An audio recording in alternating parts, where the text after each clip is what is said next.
The Noah Precision Power Supply Controller is part of an ultra-accurate temperature unit we received from one of our many semiconductor fabs.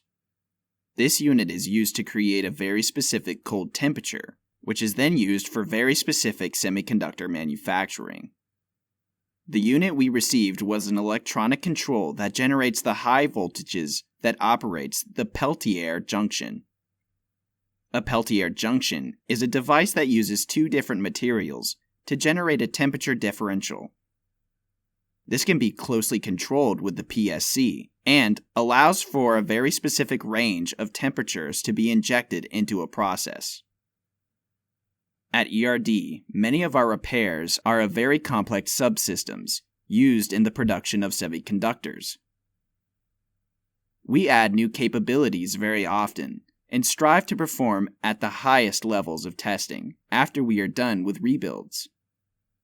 As in this repair, we attach the PSC to one of our Peltier junctions to verify proper operation of the system.